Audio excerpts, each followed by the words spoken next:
নমস্কার, দেখছেন কলকাতা টিভির সঙ্গে রয়েছে আমি স্বর্ণালী। শুরু করছি সেরা 10। আর শুরুতেই যে গুরুত্বপূর্ণ খবরের দিকে নজর রাখবো। লন্ডন থেকে শহরে ফিরলেন মুখ্যমন্ত্রী মমতা বন্দ্যোপাধ্যায়। দলীয় কর্মীদের উদ্দেশ্যে হাত নাড়ালেন দলনেত্রী। আপনাদের সামনে তুলে ধরছি সেই ছবি। আমরা দেখেছিলাম গত শনিবার মুখ্যমন্ত্রী মমতা বন্দ্যোপাধ্যায় তিনি লন্ডন সফরের উদ্দেশ্যে গিয়েছিলেন এবং একেবারে 8 দিনের মাথায় আজ তিনি রাজ্যে ফিরলেন এবং সেখানেই তিনি দলীয় কর্মীদের উদ্দেশ্যে হাত নাড়ালেন দলনেত্রী। দেখতে পাচ্ছেন আপনারা সেই ছবি। বেশ কিছুক্ষণ ধরেই মুখ্যমন্ত্রী মমতা বন্দ্যোপাধ্যায়ের জন্য দলীয় কর্মী সমর্থকরা তারা এসে দাঁড়িয়েছিলেন, অপেক্ষা করছিলেন তার জন্য, এবং সেখানে এসেই মুখ্যমন্ত্রী তাদের উদ্দেশ্যে হাত নাড়ান। দেখতে পাচ্ছেন আপনারা সেই ছবি। লন্ডন সফরে গিয়েছিলেন মুখ্যমন্ত্রী মমতা বন্দ্যোপাধ্যায়। গত শনিবারই লন্ডন সফরে গিয়েছিলেন মুখ্যমন্ত্রী মমতা বন্দ্যোপাধ্যায়। কেলগ যে কলেজ রয়েছে সেই কলেজের আমন্ত্রণে সেখানে গিয়েছিলেন এবং সেখানে গিয়ে বক্তৃতা সহ একাধিক কর্মসূচিও ছিল মুখ্যমন্ত্রীর। এবং সেই কর্মসূচি এবং সেই সফর সেরেই আজ সন্ধ্যায় তিনি রাজ্যে ফিরেছেন। কলকাতা বিমানবন্দরে তার জন্য দাঁড়িয়েছিলেন দলীয় কর্মী সমর্থকরা। আপনাদের সামনে তুলে ধরছি আমরা সেই ছবি এবং সেখানে এসেই মুখ্যমন্ত্রী দলীয় কর্মীদের উদ্দেশ্যে হাত নাড়িয়েছেন। দেখছেন আপনারা সেই ছবি।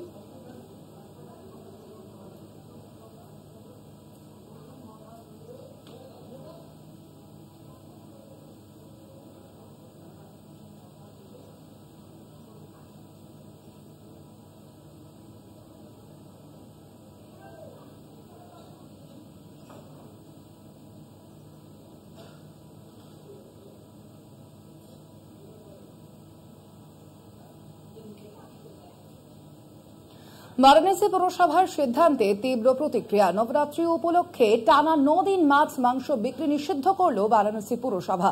রামনবমীকে মাথায় রেখে এই ঘোষণা করা হয়েছে ইতিমধ্যেই বারাণসী পুরসভার পক্ষ থেকে। আপনাদের জানিয়ে রাখি, যদিও পুরসভার এই সিদ্ধান্তের বিরোধিতায় ইতিমধ্যেই সরব হয়েছে সংখ্যালঘুরা। আপনাদের জানিয়ে রাখি, রামনবমীকে মাথায় রেখে এই ঘোষণা করা হয়েছে বারাণসী পুরসভার পক্ষ থেকে এবং যার বিরোধিতায় ইতিমধ্যেই সরব হয়েছে সংখ্যালঘুরা। পুরসভার সংখ্যালঘু কাউন্সিলররা এই সিদ্ধান্তের বিরোধিতা করেছেন বলেও জানা যাচ্ছে। আপনাদের জানিয়ে রাখি, সোমবারই ঈদের আগে পুরসভার সিদ্ধান্তকে কেন্দ্র করে শুরু হয়েছে বিতর্ক।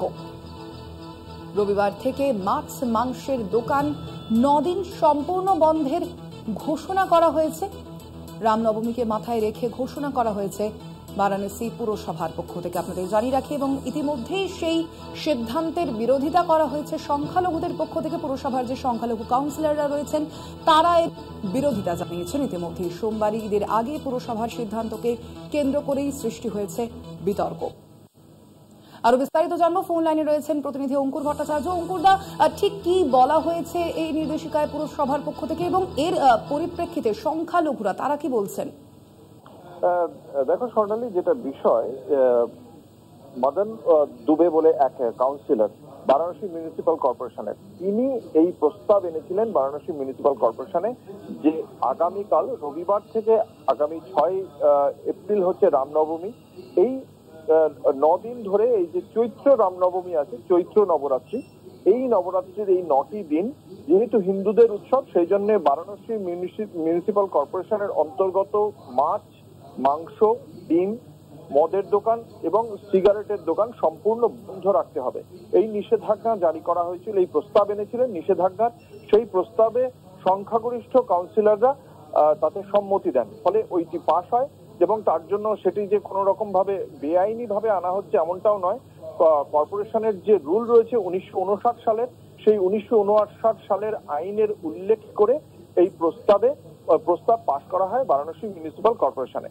এর পাশাপাশি যেটা বলা হয় যে সংখ্যালঘু যারা কাউন্সিলররা রয়েছেন তারা এর বিরুদ্ধে মত দিলেও যে অশোক তিওয়ারি, যিনি ওই বারাণসী মিউনিসিপাল কর্পোরেশনের মেয়র, তার যুক্তি ছিল যে বছরের 360টি দিন সেখানে কোন রকম বিধিনিষেধ আরোপ করা হয় না, কিন্তু এই দিনগুলি যেহেতু হিন্দুদের উৎসব, সেই বিষয়টি সহিষ্ণুতার সঙ্গে সংখ্যালঘু সম্প্রদায় দেখবেন এবং সেই কারণেই এই দিনগুলিতে মাছ, মাংস, মদ, সিগারেটের ওপর, ডিমের ওপর এই নিষেধাজ্ঞা আরোপ করা হচ্ছে।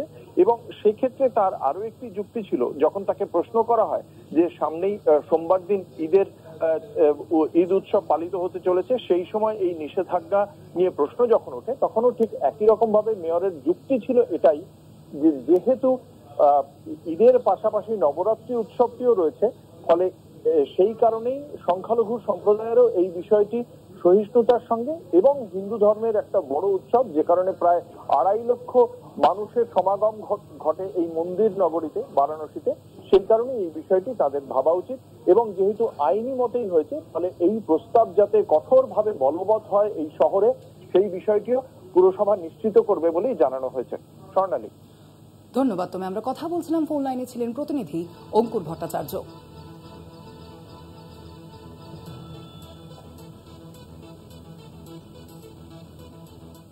সেরা দর্শে এখন সময় একটা ছোট্ট বিরতির। ফিরছে বিরতির পর, সঙ্গে থাকুন।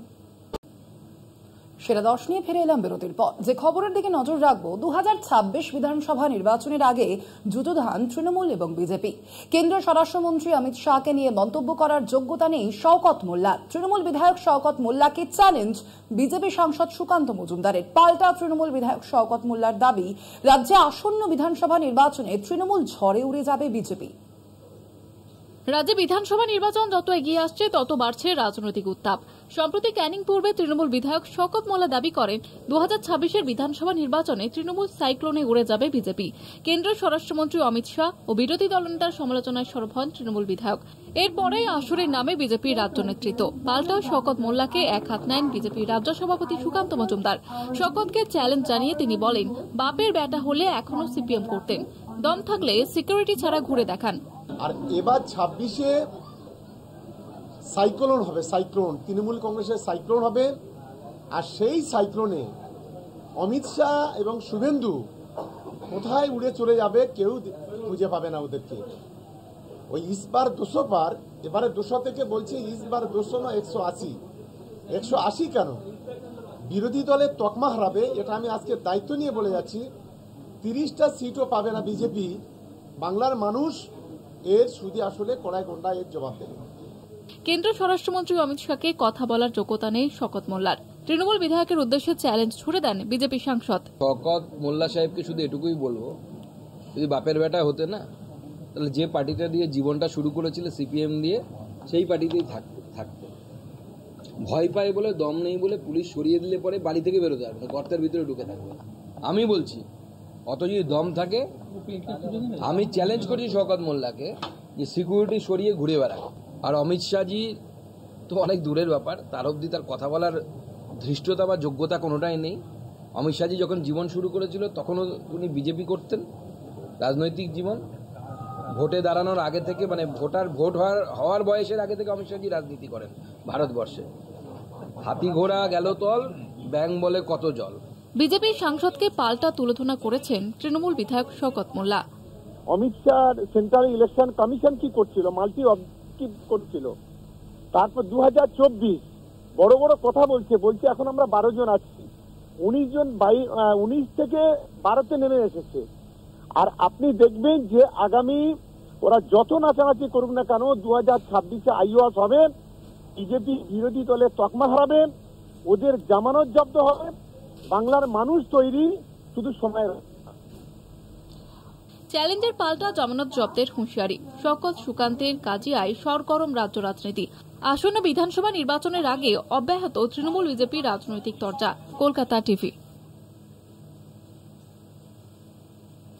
অস্ত্র দিয়ে পরিবর্তন আনা চায় না, শান্তি আর উন্নয়নই পারে পরিবর্তন আনতে। সুকমায় 17 মাওবাদীদের হত্যার অভিযানের পর মন্তব্য করেছেন কেন্দ্রীয় স্বরাষ্ট্রমন্ত্রী অমিত শাহ। নকশালবাদ নির্মূলে সংকল্পবদ্ধ কেন্দ্র। এক্স হ্যান্ডেলে এমনটাই জানিয়েছেন অমিত শাহ। আপনাদের জানিয়ে রাখি, এমনিতেই আমরা এর আগেই দেখেছি কেন্দ্রীয় স্বরাষ্ট্রমন্ত্রী অমিত শাহ তিনি যেমনটা বলেছিলেন যে 2026-এর মধ্যেই দেশকে একেবারে মাওবাদী মুক্ত করা হবে, সেই বিষয়টি ঘোষণা করেছিলেন এর আগে কেন্দ্রীয় স্বরাষ্ট্রমন্ত্রী। এবং এর আগে সংসদেও আমরা দেখেছি সেই বক্তব্য পেশ করেছিলেন অমিত শাহ। এবং এরপর আজ সুকমায় সেখানে 17 জন মাওবাদী নিহত হওয়ার পরই এমন মন্তব্য করেছেন কেন্দ্রীয় স্বরাষ্ট্রমন্ত্রী।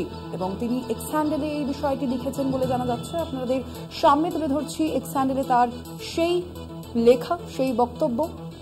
শান্তি আর উন্নয়নই পারে পরিবর্তন আনতে, এমনটাই জানিয়েছেন কেন্দ্রীয় স্বরাষ্ট্রমন্ত্রী এক্স হ্যান্ডেলে।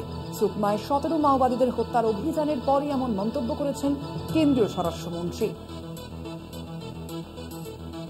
নকশালবাদ নির্মূলে সংকল্পবদ্ধ কেন্দ্রের আগেও একই কথা বলেছেন আমরা দেখেছি অমিত শাহ। এবং তার এবার সুকমায় যেখানে 17 জন মাওবাদী নিহত হয়েছেন সেই ঘটনার প্রেক্ষিতেই এক্স হ্যান্ডেলে এমন পোস্ট করেছেন কেন্দ্রীয় স্বরাষ্ট্রমন্ত্রী।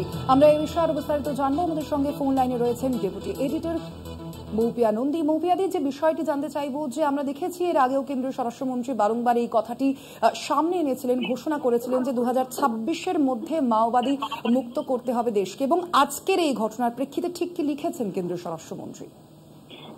দেখো স্বর্ণালী, আজকে অমিত শাহ কেন্দ্রীয় স্বরাষ্ট্রমন্ত্রী যে এক্স হ্যান্ডেলে পোস্ট করেছেন সেটা অত্যন্ত তাৎপর্যপূর্ণ। কারণ যেমনটা তুমি বললে যে আমরা দেখেছি যে রীতিমতো সময়সীমা বেঁধে দেওয়া হয়েছে যে 2026-এর 31শে মার্চের মধ্যে দেশকে নকশাল মুক্ত করা হবে। এবং আমরা জানি যে গত কয়েক মাসে যেভাবে লাগাতার এনকাউন্টার চলছে, লাগাতার মাওবাদী বিরোধী অভিযান চলছে বস্তারে, এবং সেখানে পরপর বিজাপুর, নারায়ণপুর, এই সমস্ত জায়গায়, দান্তেওয়াড়াতে সমস্ত জায়গায় পরপর এনকাউন্টারে বেশ বড় অংশের ক্ষয়ক্ষতি হয়েছে মাওবাদীদের তরফ থেকে। এবং সেখানে সাম্প্রতিকতম সংযোজন আজকের এনকাউন্টার, যেখানে 17 জন মাওবাদী তাদের শবদেহ উদ্ধার করা হয়েছে। এবং সোনালী, এখানে আমি একটু মেনশন করে রাখবো যে এখানে যাদের উদ্ধার করা হয়েছে তাদের মধ্যে বেশ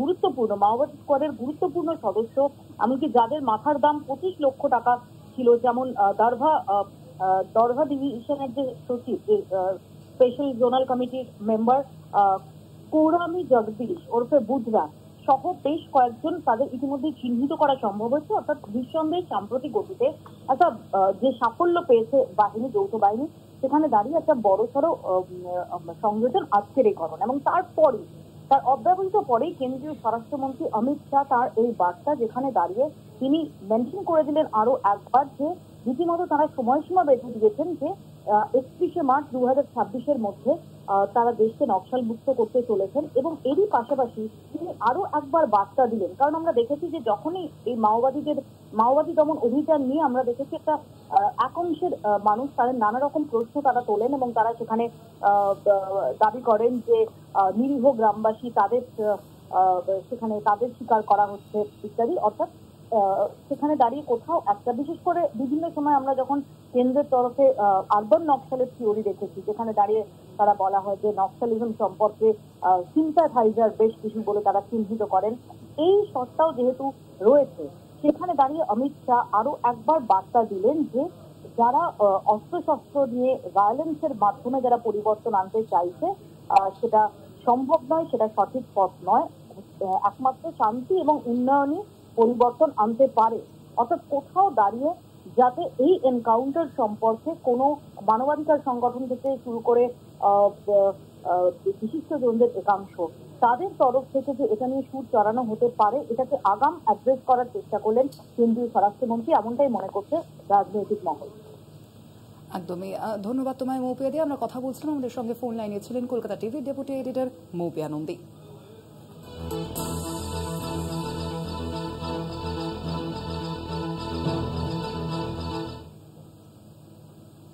সেরা 10 একটা ছোট্ট বিরতির ফিরছি, বিরতির পর আরো খবর নিয়ে সঙ্গে থাকুন। সেরা 10 নিয়ে ফিরে এলাম বিরতির পর। আর এবার যে খবরের দিকে নজর রাখবো, কন্টাই কার্ড ব্যাংকের নির্বাচনে জয়ী তৃণমূল কংগ্রেস। শুভেন্দুর গড়ে ধরাশায়ী গেরুয়া শিবির, নির্বাচনে জয়ী শাসক দলের 8 প্রার্থী। উল্লাসে মেতে ওঠেন তৃণমূল কর্মীরা। আপনাদের সামনে তুলে ধরছে আমরা সেই ছবি। শুভেন্দুর গড়ে এবার ধরাশায়ী গেরুয়া শিবিরই। এই নির্বাচনের যে ফলাফল বেরিয়েছে, সেই ফলাফলে দেখা যাচ্ছে নির্বাচনে জয়ী শাসক দলের 8 প্রার্থী। আপনাদের জানিয়ে রাখি, কাথি কৃষি ও সমবায় ব্যাংকের যে ভোট, যে নির্বাচন, সেই নির্বাচনে ইতিমধ্যে নির্বাচনের যে ফলাফল তার সামনে এসেছে, এবং সেখানেই দেখা যাচ্ছে জয়ী হয়েছে তৃণমূল কংগ্রেস। এবং একেবারে শুভেন্দু অধিকারীর যে গড়, সেখানেই কিন্তু তৃণমূল কংগ্রেস এই জয় পেল, আপনাদের জানিয়ে রাখি। এবং তার পরবর্তীতেই তৃণমূল কংগ্রেসের যে কর্মীরা, তারা কিন্তু উল্লাস দেখাচ্ছেন। একেবারে সেই ছবি আপনাদের সামনে তুলে ধরছে। নির্বাচনে জয়ী হয়েছেন শাসক দলের 8 জন প্রার্থী। উল্লাসে মেতে ওঠেন তারপরে তৃণমূল কর্মীরা। আপনাদের সামনে তুলে ধরছি সেই ছবি।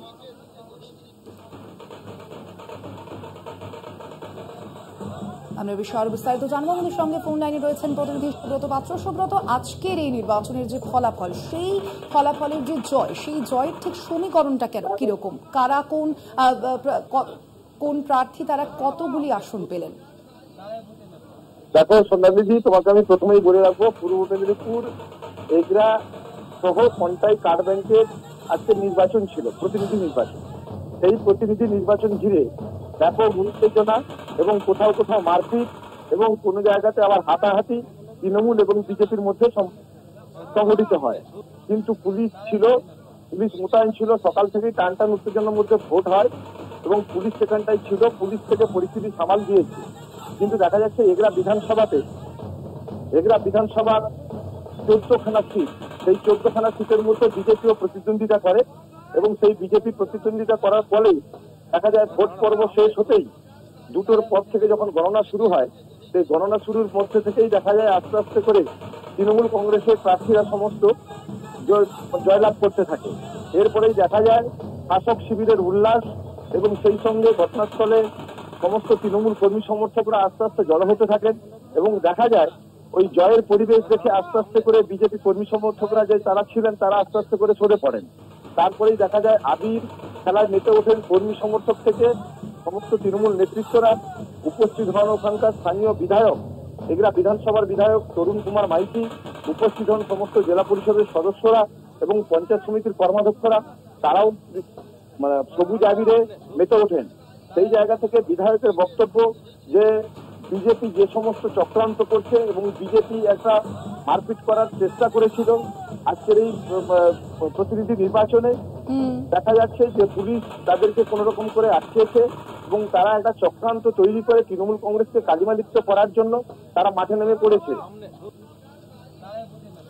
বিধানসভা বিধায়কের এই বক্তব্য। সেক্ষেত্রে একটা প্রশ্ন তোমার কাছে জানতে চাইবো, সেটা হচ্ছে শুভেন্দু অধিকারী, তিনি এই কাঁথি যে সমবায় ব্যাংকের চেয়ারম্যান ছিলেন, সেক্ষেত্রে এর পরবর্তীতে এই যে নির্বাচনের ফলাফল তৃণমূল কংগ্রেসের জয়ী হয়েছে, এর পরবর্তীতে কি হবে?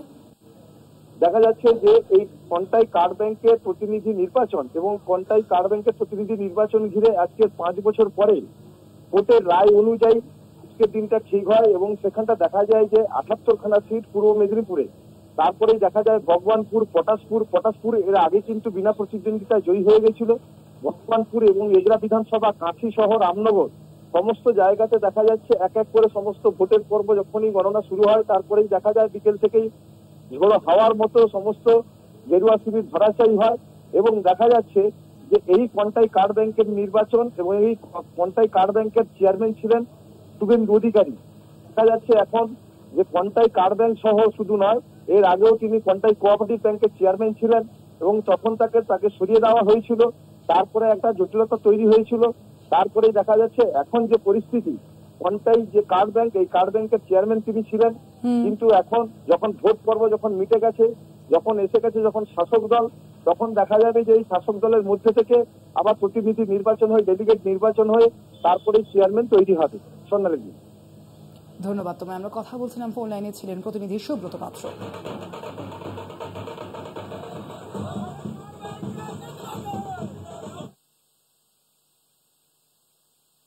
থাকুন কলকাতা টিভি, রাত দিন 7 দিন।